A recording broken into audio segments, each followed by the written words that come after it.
Okay, well, hold on.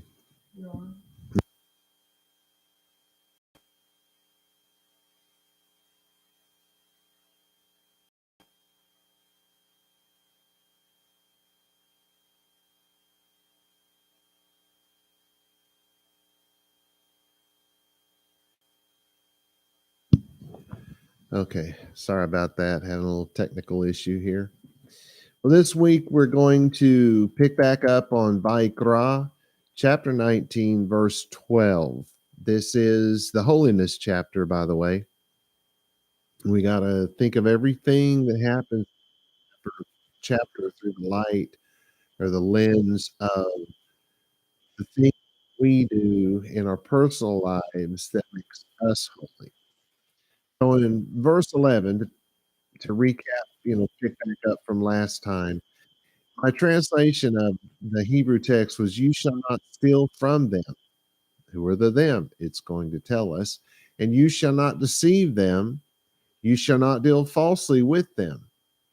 Then in a really, really, really rough English translation, it says, "Man with peoples you he." Okay, so this is a Hebrew idiom, and it means Jews with others who have joined themselves to, in a capital M, this is God speaking, my people. So it's proselytes, people who have joined themselves to the Jewish people, proselytes. You will not steal from them. You will not deceive them. You will not deal falsely with them. Uh, so, what's the difference between deceive them and deal falsely with them? Well, to deal falsely with them would be to you're selling them a car and you just accidentally forgot to tell them that the brakes were no good. That would be dealing falsely. So that's that sort of a thing. To deceive somebody is, um, and I never can think of a really good example. The only one I can think of that I can always remember this one because it was the first time I was introduced to this concept. I used to play in a band and we were about to sign a major contract with the largest record label in the world, Mercury Records. And he was going to sign the band, right? He was looking for a band to replace Alabama. And we were essentially Alabama on steroids. I mean, we were better players, we were better singers, we were better at everything. We were studio guys, and they were a bar band. Not they were a dang good one, but we were them on steroids. And more powerful harmony and all that kind of stuff. And so the president of the label, was really excited about signing us. Well, the leader of the band had always taken care of all of the business stuff. We didn't do that. He just gave us our check our cash at the end of the week, and we went on and we just jumped on the bus and went to the next job. We let him take care of all that. So he comes to us and says, "Hey, the label doesn't really want to have to deal with 6 different people." There was 6 of us in the band, including the sound man, and who was a founding member of the band, and at one time was the lead guitar player, a very good one. But boy, compared to the guy that replaced him, there was no comparison. But if you'd put the two together, we might have had something cool there. I don't know, because I mean, the guy was good on the guitar. But anyway, he was a really good sound man too. He always thought I didn't believe that, but I did. He was good.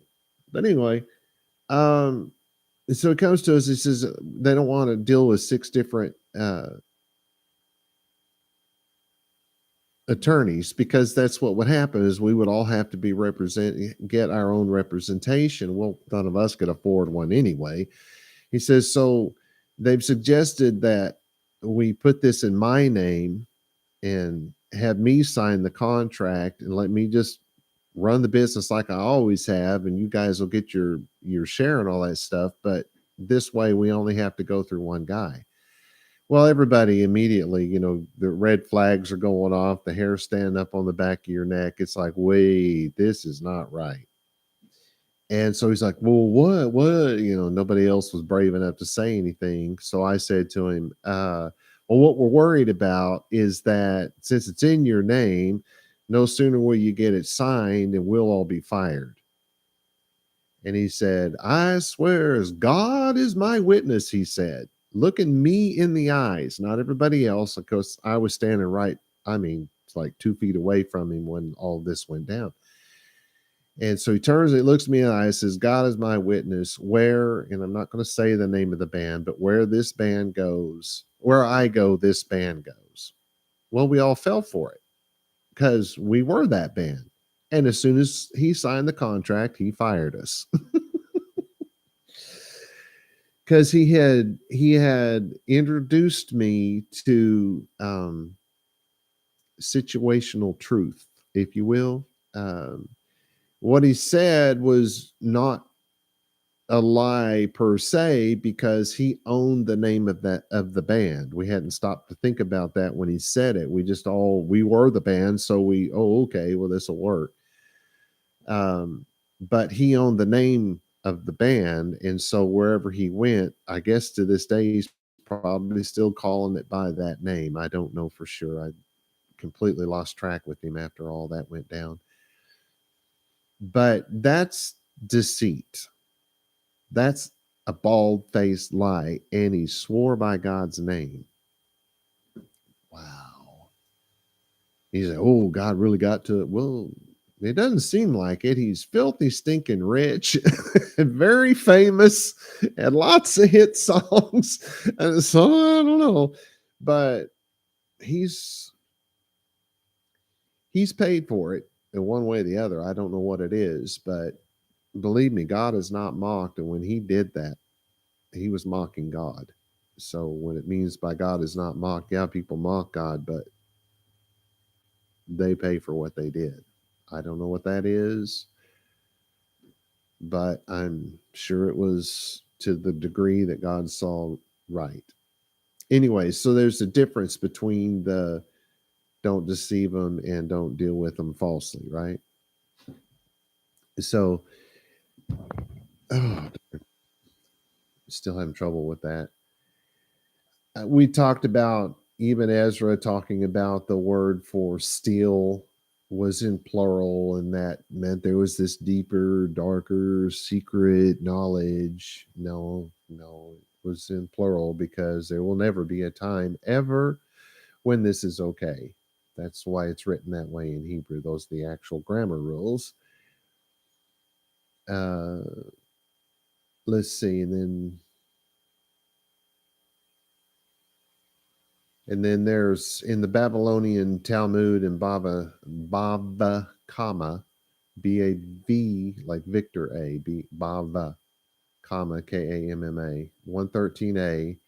It says that this prohibition of the lying and all that applies equally to Jews and Gentiles. This is not true. Let's say you're in Nazi Germany and they're coming in and they found you, but you've got your children hidden in some floorboard or something like that. You are not obligated to tell those people where your children are, right? So understand that this is wrong, what's being said here. We're not allowed to lie to those who live for God. That doesn't mean we're allowed to lie because we're literally not allowed to lie. But there are times when, well, essentially we are. You're not obligated by God to tell those people where your children are. Anyway, I was thinking about saying some other stuff here, but it's too controversial. So let's go on to verse 12. Very literally in English, it says, "And not you shall swear they, and name me, to deal falsely and pollute you, name gods you, I Yahweh." So Tishavu is you shall swear, or it's This is of making an oath. This is like saying, I promise, I swear I'll do it. That's what the word is here. It's not of cussing or something like that. It's of making a pledge. And remember, the law says that if you say, "Hey, I'll be there at so and so time," and then you're not, when you said you were going to be there, that was a pledge to God. So what do you do? Well, we had someone do that. This on Pesach, right? I'll be there at, I don't know. Let's just say 3. I don't remember what time it was. And then as we got closer to 3, they realized they couldn't make it, so they got on the phone. They sent me an email, said, "Hey, just realized I'm not going to make it on time." That's how you make that right. So was a sin committed? No, because that person made it right before the time came. Now, if that person would have come later on with all these excuses, well, that would have been different, right? Of course, there was a time when we didn't have cell phones and stuff like that, and you wouldn't have been able to tell somebody the wheel on my wagon fell off, right? And that would have been okay. But because we have this technology, we have to use that technology, and that person did that, so that person was in the clear. If you're going to show up late, you have to let somebody know before you're late that you're going to be late, because people set their schedules, they depend on you to be there. There's things that they were going to do that they put off because you said you'd be there at a certain time. So it's very important that we don't swear and then not keep that swear. Is that all right to say? So it says, it's saying velo and not you shall swear, vaYishmi. So that's literally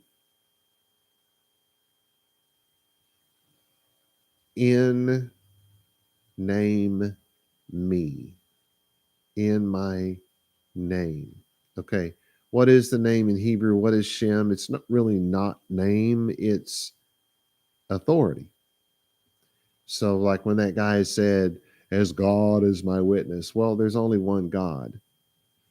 He didn't say, "As my God is my witness." That would have been maybe different if he was Hindu or something like that, which he wasn't. But let's say he was. That would have been different because he would have been swearing by the name of his false God, and that wouldn't have mattered. He wouldn't meant anything here or there. But because he said, "I swear by God," now he's stepped into this realm.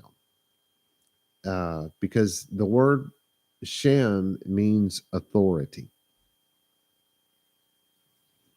And it's more than that. It's the name represents everything that is thought of, expected of somebody. You know, you think of the name Robert Allen, you think, "Oh, the greatest keyboardist and singer songwriter." No, no, you don't think that, right? You think rabbi, you think Bible scholar and stuff like that, because that's essentially the authority, right? So, because in the Bible, they gave names of people. You ever notice that the names always matched what they did? The truth is, those were probably not their names. It was the name that was given that best fit the narrative of whatever the story was. Noah, the one that brought them rest. Moshe, the one that led them out, their mini Messiah, if you will. Aharon, he was the light bringer. He was the one that went into the tabernacle and was responsible for bringing the light. Plus, he brought the light of God's word to the people. So these names may or may not have been the literal names that these people had, because that was not the point. So when we say name of God, we are not saying Yahweh. He did, that man did not say, I swear by Yahweh. No, he didn't say that. He said, as God is my witness. Well, God's, Yahweh's the only God. So he stepped into this realm. So you're not supposed to swear by that authority. Then it says, la shaker, to deal falsely, which is a lie It's a lying witness. It's to be perjured. It's even said of making a false prophecy. I mean, think about that. There's a preacher guy who wrote all these books about the end of time and all that. And I mean, he even gave dates. Oh, by 1967, it's going to happen. 1970 something is going to happen. 1980 something and 90 something. And to this day, he's still out there doing it. He's swearing by God's name falsely. He's a false prophet. He just keeps changing the names, and people keep buying his books. Good for him. But this is a lie. This is anything that's not false. And that man knew that day that he was going to fire us. He knew he was lying to us in the first place. The record label did not come to him and tell him they didn't want to deal with 6 attorneys. That did not happen. But he told us that, and then he went to them, I'm sure. I don't know, I can't prove it, but I'm sure he went to them and said, hey, everybody just wants me to put it in my name and use our attorney, the one he had at the time. And they're all cool with that. And then, of course, he fired us all, and they fired him because they weren't interested in him. He had to buy out his contract and go elsewhere, which he did. And it worked out well for him. Not so much for the rest of us. But we didn't. Anyway, none of us really got what was going on at the time. It took us a while for it to sink in and us to realize what had just happened to us. That music business can be a really nasty place, especially if you're an honest person. So it's saying that you can't swear by God's name in a lie. And then it says la shaker, which is where I think I was. It's a lie. Oh, no, that's a word I just said. So you can't deal falsely. VaYiqra, and pollute yourself, perforate yourself, pierce yourself through, wound yourself, to loose yourself. It's really you make yourself unclean when you do that self, but you hurt only yourself when you do these things. Well, not only, you probably hurt, that guy hurt us, and he didn't just hurt us players, he hurt our wives and our kids, because it had a profoundly negative effect on our futures. So this is Et Shem, the name, that's Shem, the authority, Elohecha, it's the authority of your God. And then it says, what's next? Ani Yahweh, I am Yahweh.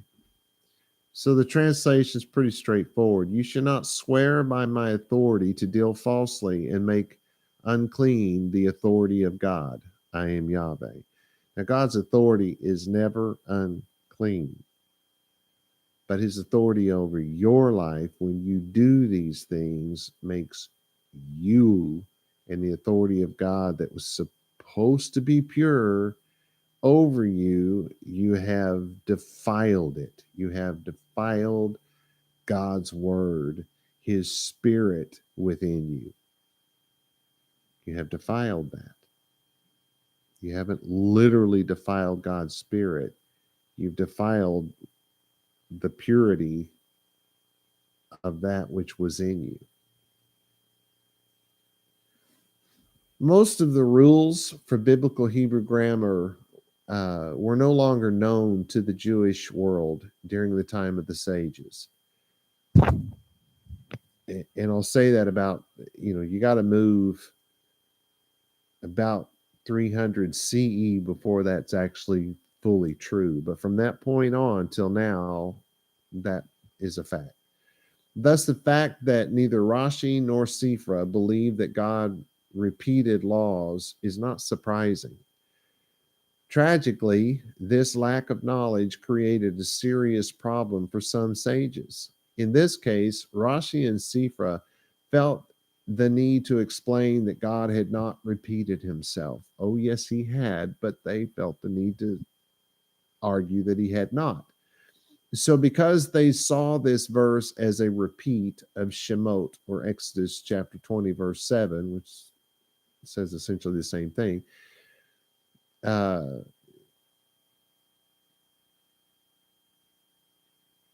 they force the idea that we cannot swear falsely by any name of God, which this verse, of course, does not say. God repeated himself many, many times in the training manual for life called the Torah. It is the instruction manual that comes with life. It is filled with self-help instructions. In other words, ways to improve who we are. It is filled with instructions on how to navigate difficult times in our lives. It also includes very detailed child raising instructions, anger management, social interaction, marriage counseling, and morality, to name just a few. By the way, Torah means instruction. It does not mean law. When we train animals and children, if we have any sense at all, we should know that we cannot tell a dog to sit one time and expect that dog to follow that command from that point on. We cannot simply tell a child to clean his or her bedroom without first showing that child to pick things up and put them where they go. Dirty clothes in the laundry, clean clothes in the drawers or on hangers in the closet, sheets, blankets, pillows, and pillowcases on the bed, and in a very specific order and arrangement. Animals and children will have to be shown repeatedly and over long periods of time before they can fully comprehend and accurately carry out those instructions. There is a reason why we are called the children of God. And yes, God repeated himself constantly for our benefit. Just saying, just throwing it out there. Let's go on to verse 13. Oh, I do have that on. Very literal English again. Not you shall oppress, not you shall oppress, close friend you, and not you shall plunder, not you shall remain, not you shall remain wages hired with you to mourning. All right, so of course you have lo, the negative article. Then it says ta'ashach. So you're not allowed to oppress, to act toward, to treat anyone unjustly or violently. You can't oppress the needy or the helpless. You're not allowed to defraud anyone, to extort from them by fraud or violence. You can't be proud. You can't be insolent.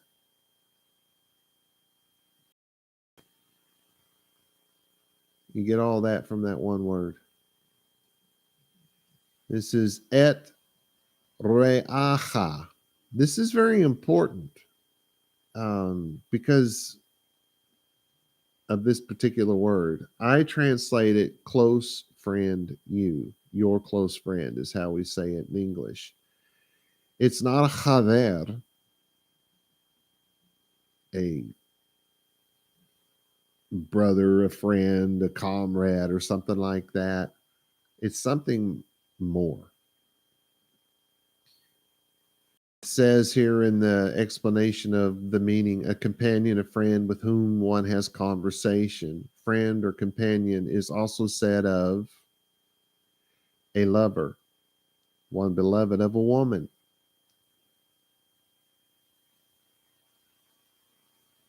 Okay. The Bible, there's a couple of places, including in the New Testament, there's some line about these two brothers are called the brothers of thunder or something like that, or maybe I'm thinking of the wrong story here. But I've been asked many times, were those two guys gay? Because it says they laid on each other's bosom and stuff like that. No, no. And when you start talking about in the Hebrew Bible, where it talks about men being lovers, it's why in English the word has changed because this is the word for lover. Well, why would they use that of two men if they weren't gay? Well, it's because the word indicates when remember this is pictorial, right? And if you're going to get married in the Bible times, what's the first thing the woman did? She pulled a veil over her face, which restricted access. So you couldn't kiss her, you couldn't touch her face, that sort of thing. And it was restriction of access, not just to her husband to be, but to all other men as well. It was a sign of this woman is taken. And when they got married and went into the wedding chamber, which was a big thing back then, they had a big celebration, and the two would go off into the wedding chamber first and then join the celebration. And when they got in there, the first thing they did after laying the chuppah, it's one of these things laying on a bed, basically, only maybe bigger, but it'd be solid white. After they laid that out on the bed, then the veil would be removed and the restriction of access is gone. And so they use this word of two men's as friends because that means there's no restriction of access. There's no secrets that these two keep from each other. They're best of friends. The one knows the other better than he knows himself. That's why they use that word, because it's the no restriction of access, and it has nothing to do with anything sexual. It's just that these are two best friends. And that's the word being used here. You don't do this with somebody that is a really close friend. They don't have to be quite that close of a friend for this word to apply. But this shows some real serious friendship here. And that's why that word was chosen. This is and not ti gazul. You will not plunder. It's to strip off. It's to skin and they use that of skinning animals to fillet a fish, if you will, to pluck off feathers from a chicken. Are you getting this? This is obviously something that hurts, something kind of violent.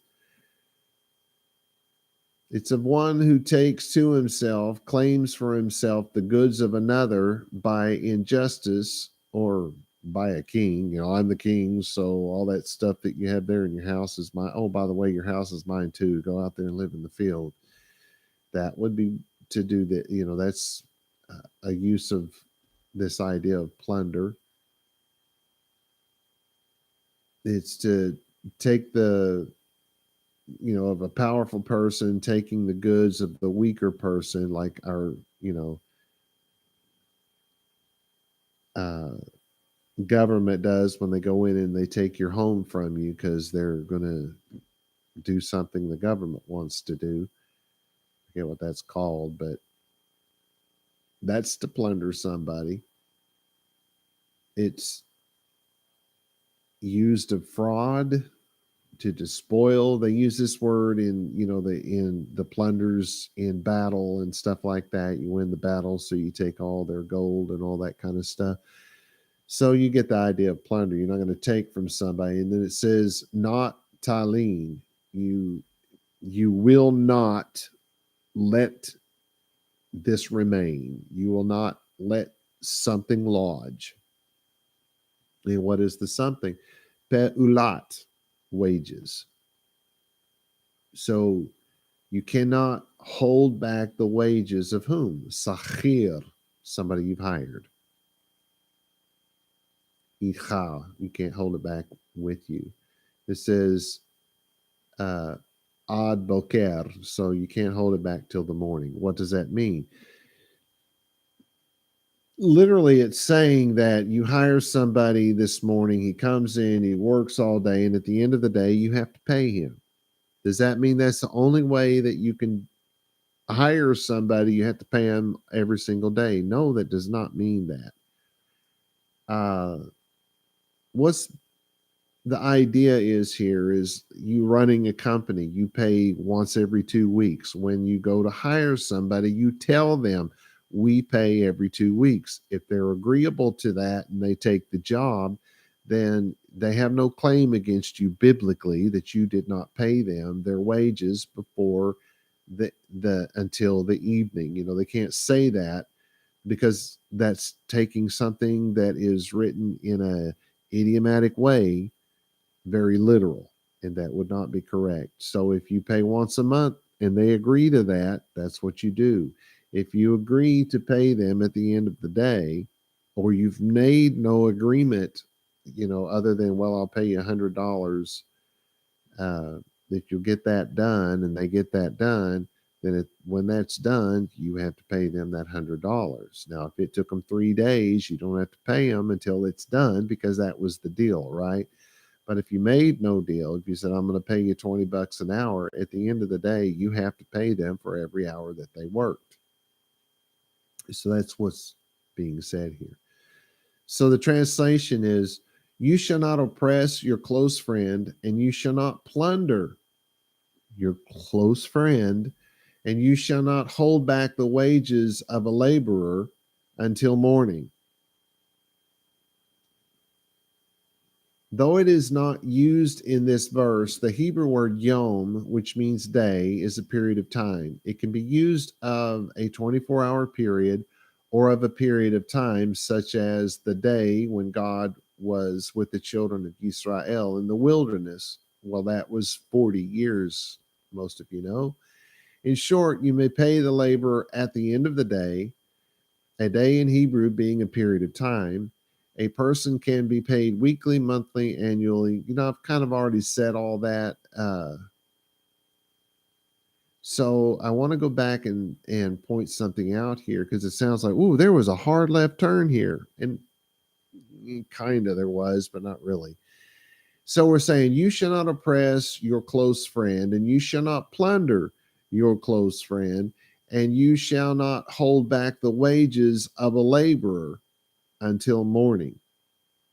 Well, that seems like something completely different. First two parts are about a close friend, and now all of a sudden this is a laborer. Why, Rob? You say they didn't take hard left turns. They didn't change the subject. Well, they didn't. So what should we get from this? The laborer should be treated like your close friend. Following that, you shall not oppress your close friend. You shall not plunder your close friend. You shall not hold back the wages of a laborer until the morning. You pay him as if he is your close friend.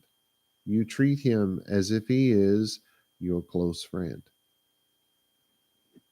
Anyway, that's why that's there. It's put there by association, because everything is built on association in the Hebrew Bible.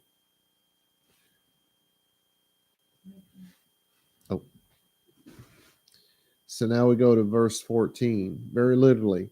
Not shall marginalize deaf, and to faces blind, not give stumbling block, and reverence you from God you, Yahweh. So not te kalel. You shall not marginalize. It's to be light, opposite of heavy, to diminish, to cease from, to disregard, to disgrace parents or teachers by following a different way. Did you hear that? That's in the Jacinius. If your parents taught you to live one way and you live another, that is considered marginalizing your parents. If your teachers taught you one way and you go another, that's to marginalize your teachers. It's not saying that you have to agree with every single thing and follow every single instruction, because sometimes your teachers are wrong.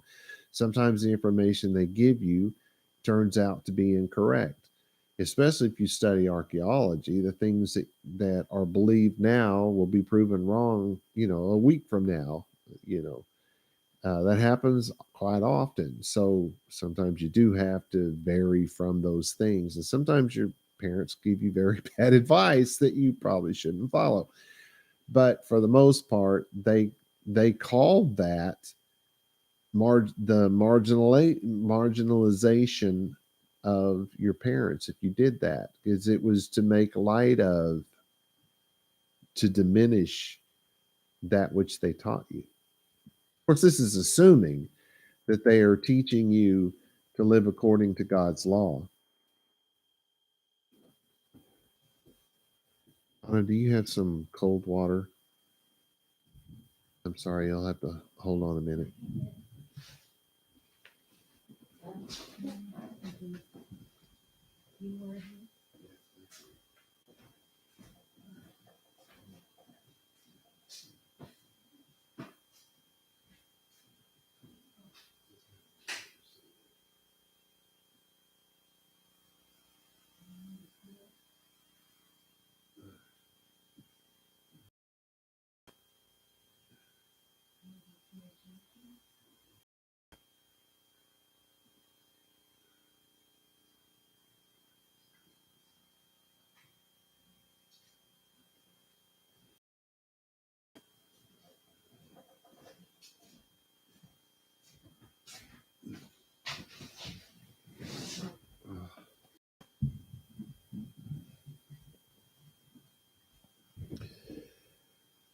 Oh, you guys might want to pray for me. My body's giving me a little trouble here. All right, so we were talking about the marginalization. And so, who do you not marginalize? It says, Heresh, Resh, deaf.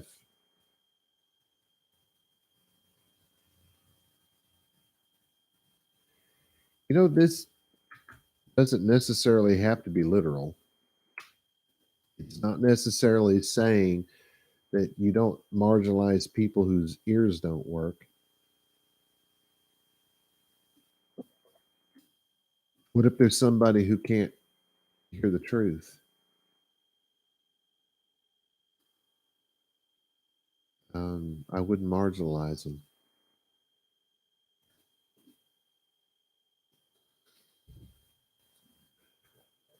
Then it says ve li fene, which is literally and two faces. So you know it's going to be in the presence of or before the face of somebody, which is in the presence of. Iber, the blind. And it is metaphorically used of men who walk in the darkness of ignorance or of misery, even. They call them blind.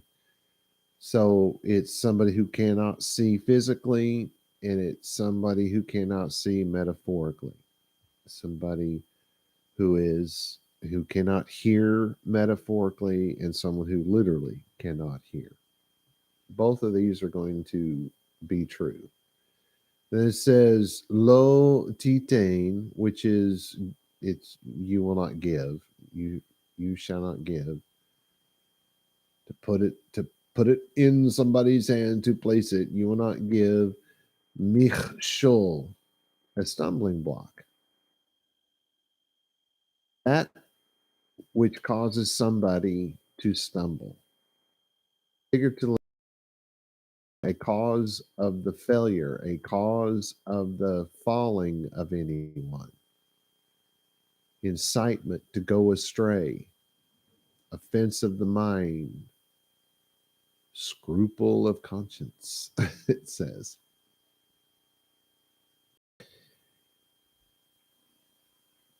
Um,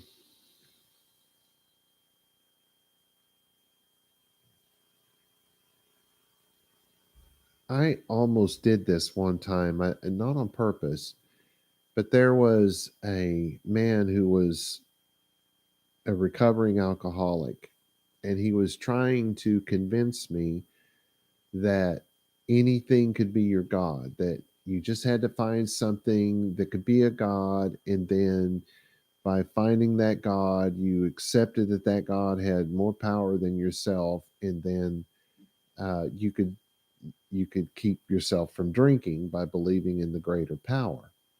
And I argued with him. We were sitting in a well, we weren't arguing. I mean, we weren't like yelling or any of that. So we were just having a discussion.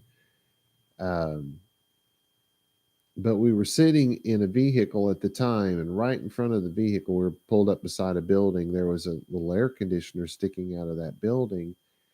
And I said, "You cannot look at that air conditioner and say, that is my God, and that is what I will serve. That is my higher power." And he was, "Oh, yes, you can. Oh, yes, you can." And I realized at that point that he was beginning to shake. It was beginning to have an impact on him because he held me in high esteem. He believed that I knew a lot about God and all that kind of stuff. And for me to say this was shaking his foundation. And I said, "Listen, you're fundamentally right about what you're saying, but there's one flaw in what you're saying. You cannot, no one can believe that an air conditioner is God. So your God has to be the God of the Jews or the God of the Christians or the God of, some idol, something like that that represents some God that you can't see. It's got to be something that you can actually believe in." And when I said it that way, you could just see his whole countenance just relax because I scared him.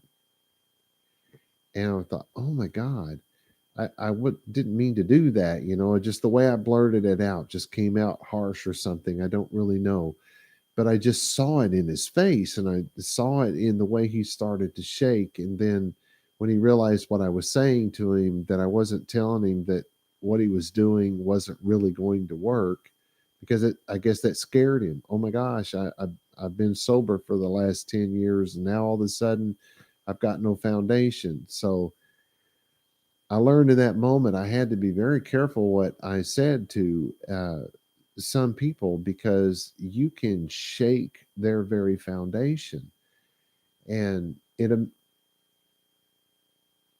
even my foundation can be shaken. It was shaken just a few years ago, not to the point where I would have stumbled away from God, but it brought me to a point of doubt. It was an awful experience.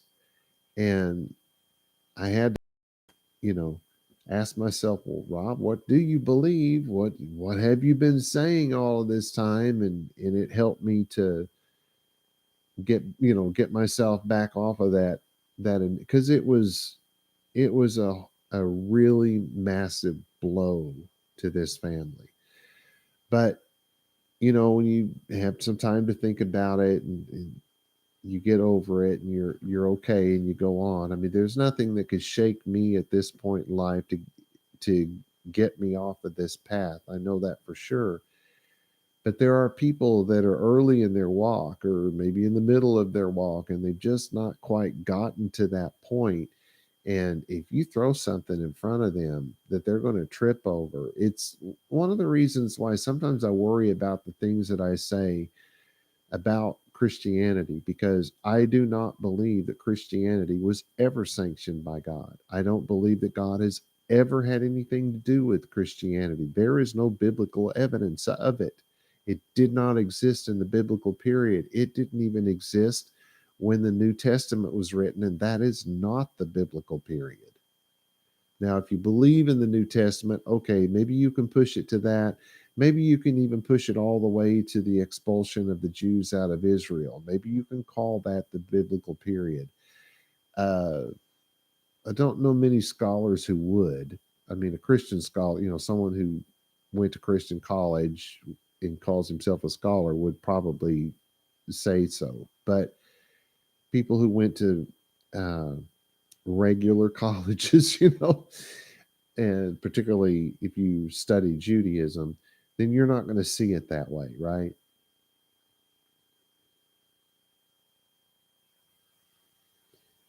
So I worry sometimes that my effect might be that, well, if that's not truth, then I'm just leaving God altogether. And I don't want to be that guy. I don't want to do that to anybody. If you want to believe that somehow three separate gods are equal and that somehow makes them one God, then wow, go on with that math all you want. That doesn't make any sense to me. And it's not biblical either. But you wouldn't know that because the translation's talking all about this Trinity stuff. What you don't know is it's not in the Greek text of the New Testament. I know this because I've translated the Greek text of the New Testament. I did not take an English version of the Bible and just rewrite it. I actually took the Greek text and translated it. So I know it has no Trinitarian talk in it at all. But it worries me sometimes that somebody will just give up on God altogether because I've spoken the truth. So therein lies, that hesitation I have for putting out the New Testament. I think I'm probably going to go ahead and do it, but I worry about that because I don't want it to be a stumbling block. The truth should never be a stumbling block, but it can be a huge stumbling block to somebody whose ears don't work and somebody whose eyes don't see, even if they have 20/20 vision. And what would that be? 40/40 hearing? Anyway, so we have michshol, which is stumbling block, the thing that causes people to stumble. Our next word is vaYiqra, which is the word for reverence. It's it's to tremble. And so they get the word fear, the idea of fear from it because you're, shaking out of your fear. But that's not really what the word means. This is more like the trembling of lovers on their wedding night. Uh, that's the trembling idea. It's reverence. It's spoken of children reverencing their parents, obeying their parents. And the Western world has turned that into the kids will say, Mom's going to kill me, Dad's going to kill me. So they make that connection with the fear. But that's not what it is. It's supposed to be reverence. It's supposed to be you have so much respect for mom and dad, so much you're just in awe of how smart they are and all that kind of stuff. And yes, your kids can be that way. Uh, but that's the kind of reverence that we're supposed to have toward God. I mean, you start thinking about, you just start looking around and looking at the mountains and the sky and the seas and the oceans and the rivers and the animals and the birds, and you can just be overwhelmed with your awe of God, your reverence of God. It's like trembling for joy. You ever had that trembling feeling when you just were in so much joy? That's what this word means. Then it says, Me Elohecha. And literally that would be from God, you, from your God in English.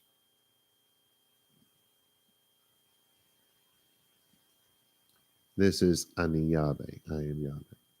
All right, so let's take a look at the translation. You shall not marginalize the deaf, and you shall not place a stumbling block before the blind. Your reverence from God. Your reverence comes from God. They didn't have to say your reverence bow. You don't have to say that it comes from God in Hebrew. But that's what's being said. Your reverence comes from God. And this is God speaking. So then he ends it with, I am Yahweh. Your reverence comes from God. Onkelos vaYiqra by Drazina Wagner says the following. The words vaYareta me Elohecha, and they have and fear, reverence from God, you, does appear in the Hebrew and Aramaic of verse 14, where the verse literally states, you must fear from your God. We deleted it from our translation because from is awkward in this sentence in English. The problem I have with deleting the word from in this, especially in this sentence, is that it changes the meaning. Our reverence of the deaf and blind is supposed to come from God.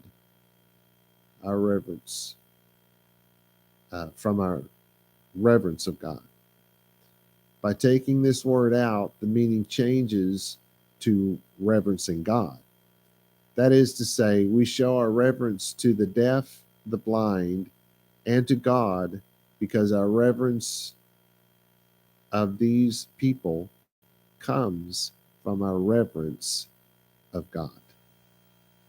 That's why that word seems clunky to the translators, and it is clunky. It's difficult to say it in English, difficult to get that idea across from the translation. You shall not marginalize the deaf, and you shall not place a stumbling block before the blind. Your reverence comes from God. I am Yahweh. So maybe that makes more sense. But remember, this is not just of people who are literally blind and literally deaf. I hope you guys are with me on that. Oh, jeepers. Okay, I'm out of time. So we will pick up with verse 15 next week. Shalom, shalom.